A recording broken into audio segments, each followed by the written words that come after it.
Elysium. The name itself conjures images of paradise, a utopian realm untouched by human hands. When our team of explorers was assigned to survey this newly discovered alien world, the excitement was palpable. We were venturing into the unknown, a place no human had ever set foot. The mission promised discovery, adventure, and the chance to unravel the mysteries of a new world. Yet, none of us could have predicted the dark secrets that Elysium held. As I sit down to recount our journey, I am overwhelmed by a mix of awe and trepidation. The experience was transformative, leaving an indelible mark on each member of our team.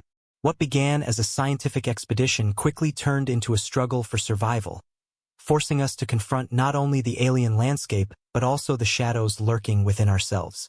Our team was a diverse group of scientists, engineers, and explorers, each bringing unique skills to the mission. There was Dr. Emily Carter, our lead xenobiologist, whose expertise in alien ecosystems was unparalleled. Then there was Dr. Max Evans, an archaeologist with a penchant for ancient civilizations and a knack for deciphering cryptic symbols. Sarah Lawson, our engineer, was responsible for maintaining our equipment and ensuring our safety in the face of the unknown. Lastly, Captain David Reyes, our fearless leader, whose military background provided the discipline and strategic thinking we would come to rely on. The journey to Elysium took months, traveling through the vast expanse of space aboard the Starship Odyssey. As we approached the planet, its beauty was breathtaking. Verdant forests, towering mountains, and crystal-clear lakes spread out before us like a living painting. The planet's atmosphere was remarkably similar to Earth's, a rare find in the cosmos. Initial scans showed no signs of advanced technology or major cities, suggesting that the planet was either uninhabited or home to a primitive civilization. Upon landing, our first priority was to establish a base camp and begin preliminary surveys. The air was fresh and filled with unfamiliar scents, and the flora and fauna were unlike anything we had seen before. It was a biologist's dream and a mystery waiting to be unraveled.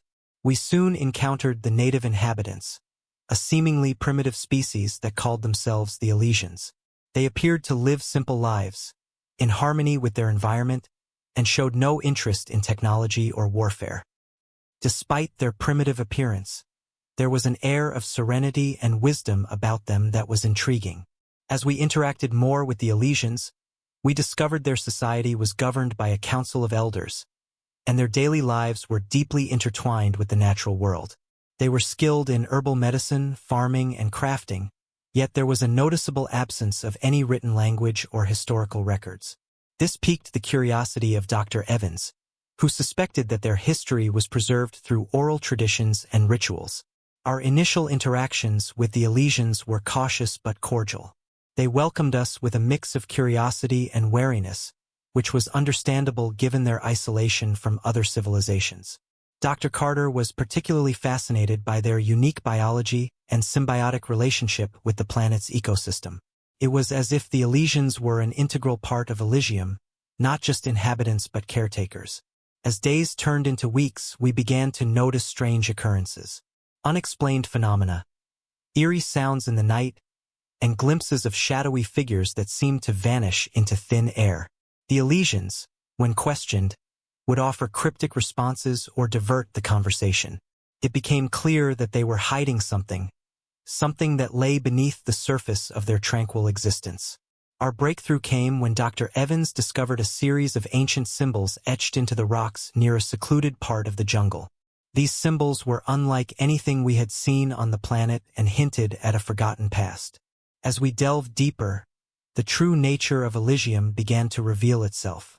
The primitive facade of the Elysians masked a history of advanced technology and knowledge that had been deliberately buried. It was in the heart of the jungle, within the ruins of an ancient temple, that we uncovered the most startling revelations. The temple, hidden for millennia, held artifacts and inscriptions that spoke of a great civilization that once thrived on Elysium. This civilization had achieved remarkable advancements in science and technology, far beyond anything we could have imagined. But something had gone terribly wrong, leading to their downfall and the deliberate erasure of their legacy. As we pieced together the fragments of Elysium's history, we realized the true nature of the Elysian secret. They were not merely primitive natives, but the descendants of this once great civilization. Their current way of life was a conscious choice, a means to protect themselves and the planet from the dangers of their past. The darkness they sought to hide was not just a part of their history, but a lurking threat that still cast its shadow over Elysium. The more we learned, the more dangerous our mission became. We found ourselves entangled in a web of secrets, lies, and hidden threats. The Elysians' serene demeanor masked a deep-seated fear, a fear that was well-founded. As we ventured further into the unknown, we realized that our survival depended on unraveling the truth and confronting the shadows of Elysium. This is the story of our journey, a tale of discovery and survival, of facing the unknown and uncovering the hidden truths of a world that defied our expectations. It is a story that challenges our understanding of civilization, technology, and the delicate balance between progress and preservation.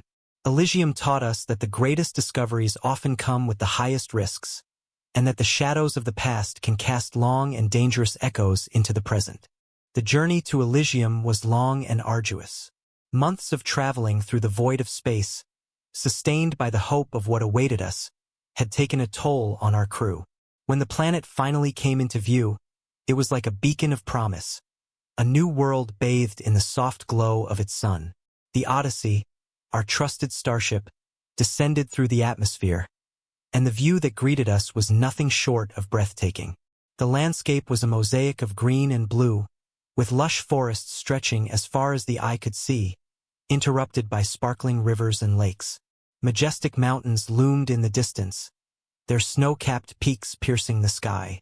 The planet's beauty was otherworldly, a living canvas of nature's artistry. As we made our descent, I couldn't help but feel a sense of awe and anticipation. Captain David Reyes, ever the pragmatic leader, was focused on ensuring a smooth landing. His voice crackled over the intercom, issuing precise instructions to the crew. Prepare for landing. All hands, secure your stations. His calm demeanor was a reassuring presence, a steady anchor in the face of the unknown. The Odyssey touched down on a flat plateau near the edge of a dense forest.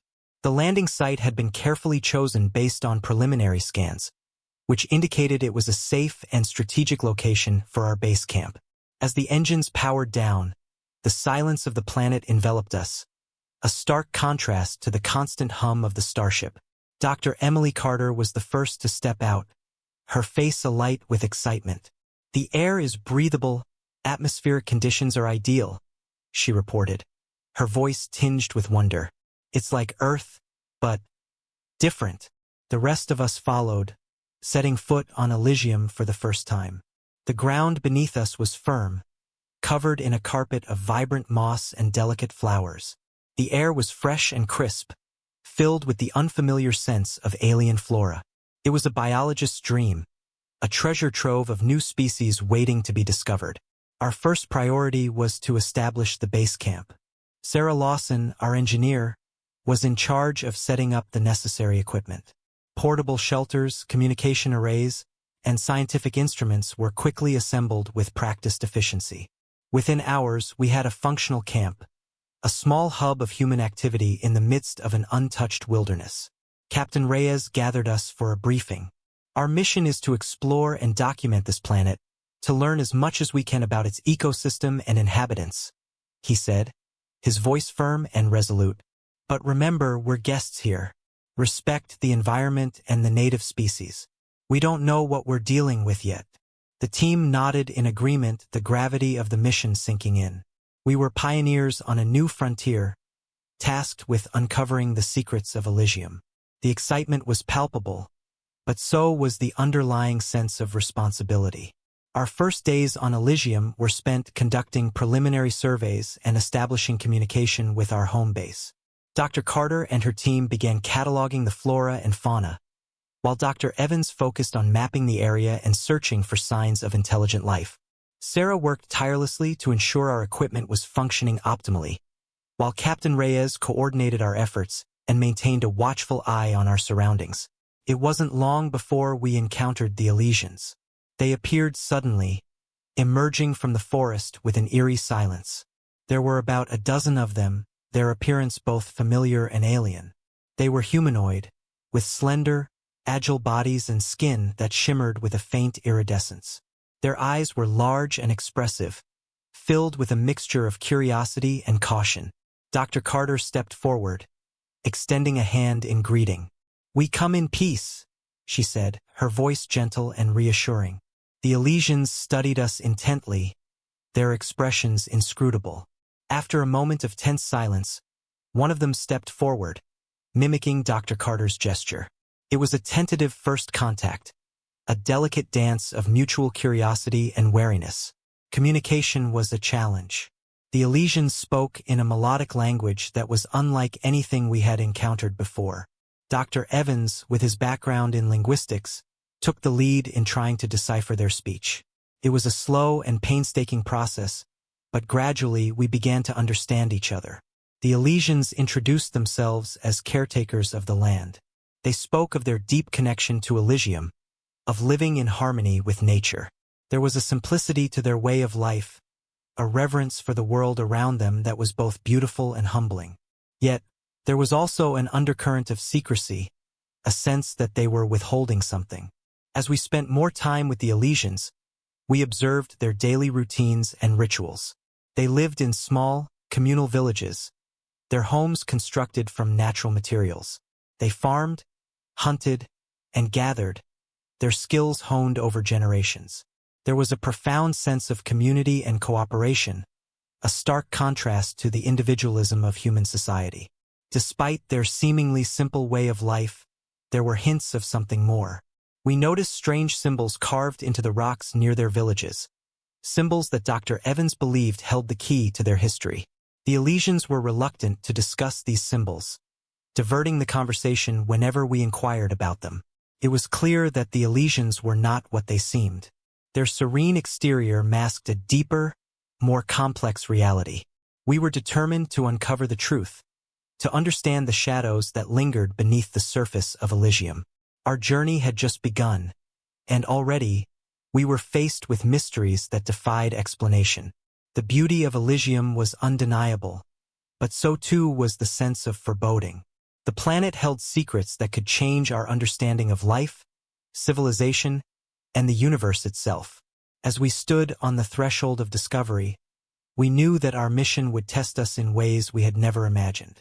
The shadows of Elysium were waiting, and we were about to step into their depths.